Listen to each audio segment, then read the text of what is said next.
Alright, so this video is going to be about leaf curl. And this is a peach tree. I grew about 4 or 5 of them just from rootstock to see how they would do. I had 2 peach trees from Home Depot. They grew grew from the roots, and I took cuttings from those and put them under the propagation bed. But probably as everyone's aware, peaches don't grow very well in Seattle. I have a neighbor who has a frost peach, and that actually doesn't have this leaf curl. And if you can see this leaf, it looks terrible. Peach curl is like some kind of fungus that grows on the tree, and it just affects everything. And basically, these leaves are worthless. You want to see a healthy leaf.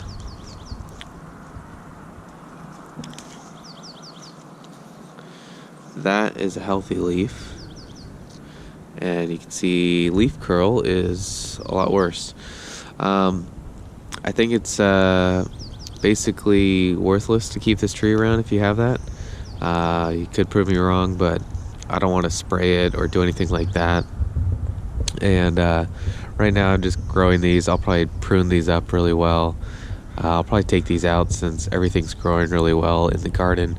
I'm kind of running low on space.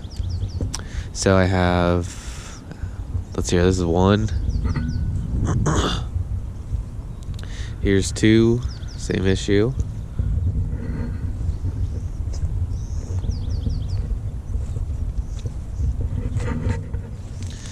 Here's a 3rd one. This one looks really bad. It just hasn't grown very well.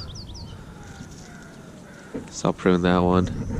And one more I want to check,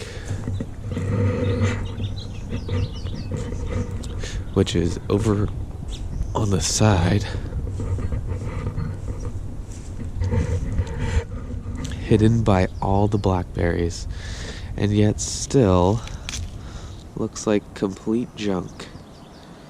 And so just growing these is just pretty much for fun, I guess. I was going to try and prune things on there, but if the root system or the rootstock isn't going to defend against peach curl, then there's no point.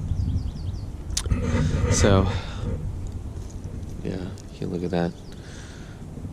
Yeah, there might be a way to spray or do it that way, but I think there's certain rootstock that's better for peaches over here in Seattle, just because we have so much rain. I'm assuming peaches like it hot and less rain.